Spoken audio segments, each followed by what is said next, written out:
ഇന്നത്തെ വളരെ പ്രധാനപ്പെട്ട ഒരു തീരുമാനമാണ് കേരയിൽ പദ്ധതി, സിൽവർ ലൈൻ പദ്ധതി റദ്ദാക്കുക എന്നുള്ളത്. അതിൽ മഞ്ഞക്കുറ്റി പിഴുതു മാറ്റാനുള്ള നിർദ്ദേശം നൽകുമെന്നതുകൂടി മുഖ്യമന്ത്രി പ്രഖ്യാപിച്ചതാണ്. ഇപ്പോൾ വിവിധ ഇടങ്ങളിൽ കോൺഗ്രസ് പ്രവർത്തകരുടെ നേതൃത്വത്തിൽ മഞ്ഞക്കുറ്റി പിഴുതു മാറ്റുന്ന ദൃശ്യങ്ങൾ നമുക്ക് കാണാൻ കഴിയുന്നുണ്ട്. കണ്ണൂരിലെ ദൃശ്യങ്ങളാണ് പ്രേക്ഷകർ കാണുന്നത്. റിജിൽ മാക്കുറ്റിയുടെ നേതൃത്വത്തിൽ ഒരു സംഘം പ്രവർത്തകർ മഞ്ഞക്കുറ്റി അവിടെ നിന്ന് പിഴുതു മാറ്റി ദൂരേക്ക് കളയുന്ന ശ്രമത്തിലാണ്. ഇതിൽ കാസർഗോട്ട് നിന്നും സമാന വാർത്ത വരുന്നുണ്ട്. പടന്ന ഉദിനൂർ ഗേറ്റിന് സമീപം പടന്ന മണ്ഡലം കോൺഗ്രസ് കമ്മിറ്റിയുടെ നേതൃത്വത്തിൽ മഞ്ഞക്കുറ്റി പിഴുതുമാറ്റി എന്ന വാർത്ത കൂടി വരുന്നുണ്ട്. വിവിധ ഇടങ്ങളിൽ കോൺഗ്രസ് പ്രവർത്തകരുടെ നേതൃത്വത്തിലാണ് മഞ്ഞക്കുറ്റി പിഴുതുമാറ്റുന്നത്. ഇന്നത്തെ മന്ത്രിസഭാ യോഗ തീരുമാനത്തിന്റെ ഏറ്റവും പ്രധാനപ്പെട്ട ഒരു കാര്യം തന്നെയായിരുന്നു സിൽവർ ലൈൻ പദ്ധതി റദ്ദാക്കുക എന്നുള്ളത്. അതിനൊപ്പം തന്നെ ഈ സമരത്തിൽ പങ്കെടുത്തവർക്കെതിരായ കേസുകൾ റദ്ദാക്കാനുള്ള ശുപാർശയും നൽകുമെന്നും മുഖ്യമന്ത്രി അറിയിച്ചിരുന്നു. അജീഷ് ജയകുമാർ വിവരങ്ങളുമായി. അജീഷ്, വിവിധ ഇടങ്ങളിൽ കോൺഗ്രസ് പ്രവർത്തകരുടെ നേതൃത്വത്തിൽ ഇത്തരം കാര്യങ്ങൾ നടക്കുന്നുണ്ട്, മഞ്ഞക്കുറ്റി പിഴുതു മാറ്റുന്നത്. അതിൽ കണ്ണൂരിൽ സംഭവിക്കുന്നത് എന്താണ്? ആരൊക്കെയാണ് അതിന് നേതൃത്വം നൽകുന്നത്?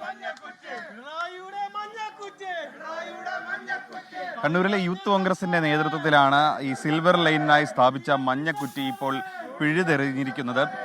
റെയിൽവേ സ്റ്റേഷന്റെ പിന്നിലായിട്ട് എൻ്റെ കണ്ണൂർ നഗരത്തിൽ തന്നെയാണ് ഈ മഞ്ഞക്കുറ്റി സ്ഥാപിച്ചിരുന്നത്. അന്ന് ഇവിടെ വലിയ പ്രതിഷേധമൊക്കെ ഉണ്ടായിരുന്നു. നേരത്തെ തന്നെ ഈ റിജിൽ മാക്കുറ്റിയുടെ നേതൃത്വത്തിലാണ് ഇപ്പോൾ യൂത്ത് കോൺഗ്രസ് പ്രവർത്തകർ മഞ്ഞക്കുറ്റി പിഴുതെറിഞ്ഞ് സമരം നടന്നു. നേരെ ഒരു തോട്ടിലേക്കാണ് ഈ മഞ്ഞക്കുറ്റി യൂത്ത് കോൺഗ്രസ് പ്രവർത്തകർ കൊണ്ട് കളഞ്ഞത്. ഇപ്പോൾ യൂത്ത് കോൺഗ്രസ് പ്രവർത്തകർ തന്നെ ചേരുന്നുണ്ട്. ഇപ്പോൾ ഇന്ന് സർക്കാർ തന്നെ ഇത് പിൻവലിച്ചു കഴിഞ്ഞു. ഇപ്പോൾ ഈ അന്ന് വലിയ സമരമൊക്കെ ഉണ്ടായിരുന്നു ഈ കണ്ണൂർ നഗരത്തിൽ തന്നെ, അല്ലേ? തീർച്ചയായും വലിയ രൂപത്തിൽ പ്രതിഷേധമായിരുന്നു അന്ന് കേരളത്തിലെമ്പാടും ഉണ്ടായത്. കണ്ണൂരിലും ആ സമരം ഉണ്ടായിരുന്നു. തീർച്ചയായും ആ സമരത്തിന്റെ പേരിൽ ഏറ്റവും ക്രൂരമായി വേട്ടയാടപ്പെട്ട ഒരാളാണ് ഞാൻ. പ്രതിഷേധത്തിന്റെ പേരിൽ അതിക്രൂരമായാണ് ഡിവൈഎഫ്ഐയുടെയും എസ്എഫ്ഐയുടെയും ക്രിമിനലുകൾ ഞങ്ങളെ തല്ലിച്ചതച്ചത്. പക്ഷേ ആ തല്ലിച്ചതച്ചിനൊക്കെ ഇന്നൊരു പരിഹാരം ഉണ്ടായിക്കൊണ്ടിരിക്കുന്നു. അതാണ് സിൽവർ ലൈൻ പദ്ധതി തന്നെ സർക്കാർ റദ്ദാക്കിയിരിക്കുന്നു. ഒപ്പം തന്നെ ഈ മഞ്ഞക്കുറ്റി പിഴുതുമാറ്റാനുള്ള നിർദ്ദേശവും നൽകുമെന്ന് മുഖ്യമന്ത്രി പറഞ്ഞു. ഇപ്പോൾ കോൺഗ്രസ് പ്രവർത്തകരുടെ നേതൃത്വത്തിൽ വിവിധ ഇടങ്ങളിൽ മഞ്ഞക്കുറ്റി പിഴുതുമാറ്റി എറിയുന്നു. അതിൽ കണ്ണൂരിൽ നിന്നുള്ള ദൃശ്യങ്ങളാണ് പ്രേക്ഷകർ കണ്ടത്.